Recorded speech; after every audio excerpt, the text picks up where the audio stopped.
Hi மக்களே! இன்னைக்கு நாங்க எங்க வந்திருக்கோம் அப்படின்னு பார்த்தீங்கன்னா, தக்காரா ரெஸ்டாரண்ட். அதாவது ஒரு கேரளா ரெஸ்டாரண்ட்டுக்கு தான் நாங்க இன்னைக்கு வந்திருக்கோம். அவங்களோட ஆம்பியன்ஸ பத்தி சொல்லவே வேண்டாம். பார்க்கும்போதே தெரியும். எஸ், ஒரு பஸ்ல போன, ஒரு ட்ரெயின்ல போன ஃபீல் கிடைச்சது. நாங்க இந்த ரெஸ்டாரண்ட் போம்போது ரொம்பவே ஹாப்பியா இருந்தது. சின்ன வயசுல பஸ்ல போகும்போது எவ்வளோ ஹாப்பியா இருக்குமோ, அந்த மாதிரி ஒரு பஸ்ல உட்காந்து சாப்பிட்ட ஃபீல் இருந்தது. ஸோ அந்த பஸ்ல பார்த்தீங்கன்னா, லைவா வந்து வெளியில நம்ம வேடிக்கை பார்த்துட்டு வருவோம்ல. ஸோ அந்த மாதிரியான ஒரு செட்டப்லாம் வச்சிருந்தாங்க. மனசுக்கு ரொம்ப ப்ளசன்ட்டான ஒரு ப்ரீஷியஸான இடம்னு சொல்லலாம் இந்த இடம். ரொம்பவே புடிச்சிருந்தது. ஸோ நீங்க இங்கெல்லாம் போயிருக்கீங்களா? அப்படின்றத மறக்காம கமெண்ட் பண்ணுங்க. பாருங்க டிவில டிஸ்ப்ளேல எவ்வளோ அழகா நேச்சுரலா நம்ம ஊரு கிளைமேட்டோட அப்படியே ப்ளசன்ட்டா உட்காந்து சாப்பிடுற இடம் தான் இந்த இடம். ஸோ எங்களுக்கு ரொம்ப புடிச்ச பிளேஸ் இந்த பிளேஸ் வந்து. ஸோ மறக்காம நீங்களும் இங்க வரணும். வணக்கம்.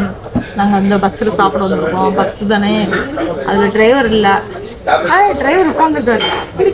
ஆமாம், கண்டக்டர் நமக்கு தான் கண்டக்டர். அதனால் ஏறி வர்றவங்கள்ட்ட நாங்கள் தான் டிக்கெட் கேட்போம். அப்புறம் என்ன மீல்ஸ்ன்னு சொல்லிட்டு ஆர்டர் பண்ணிவிட்டு அதுக்கப்புறம் உங்களுக்கு வீடியோ போடுறோம். எங்களோட ஆர்டர் பார்த்தீங்கன்னா, ஒரு 10 நிமிஷத்துல எங்க கேபினுக்கு வந்துருச்சு. மீன் பொளிச்சு வாங்கியிருக்கோம். இதில் மீனில் மசாலா போட்டு கிரேவியோட சூப்பராக இருக்கும். அதை பார்த்தீங்கனாலே ரொம்ப அருமையாக இருக்கும். Biryani, chicken biryani and fish biryani, egg, இது மட்டன் பிரியாணி, இது மட்டன் பீஸ். கட்ட போறோம், சாப்பிடலாம். மீன் பொளிச்சிருக்கு, mutton biryani, chicken biryani, fish biryani எல்லாம் வாங்கி. நான் இந்த பிளேஸை ரொம்பவே என்ஜாய் பண்ணேங்க. ஸோ நம்ம ஒரு பஸ்ல போன ஒரு ஃபீல் இருந்தது. நம்ம ஊர்ல பஸ்ல போன ஒரு ஃபீல் இருந்தது. ஸோ அந்த ஃபீலோட நல்லா திருப்தியா சாப்பிட்டோம். நல்லா டேஸ்டாவும் இருந்தது. ஸோ கண்டிப்பா நீங்களும் அந்த ரெஸ்டாரண்ட் ஒரு தடவை விசிட் பண்ணுங்க.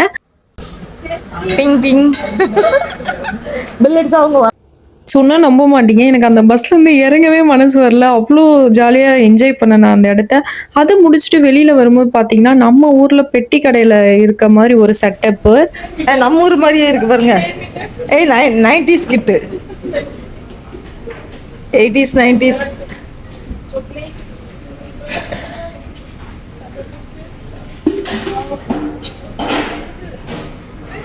அது வந்து இழந்த மிட்டாய், இழந்த பழம். அப்படியே என் அன்பு அக்கா தேவி அக்காவுடன் ஒரு அருமையான ஒரு மதிய உணவு சாப்பிட்டேன். ரொம்ப சந்தோஷமா இருந்தது. இப்படி ஒரு நல்ல உள்ளம் கிடைக்கிறதுக்கு நான் ரொம்பவே கொடுத்து வச்சிருக்கணும். ஸோ இந்த மாதிரி உங்களுக்கு வெளிநாட்டில் வந்து அக்கா வந்து யாராவது கிடைச்சிருக்காங்களான்றதை மறக்காம கமெண்ட் பண்ணுங்க. தேங்க்ஸ் ஃபார் வாட்சிங்.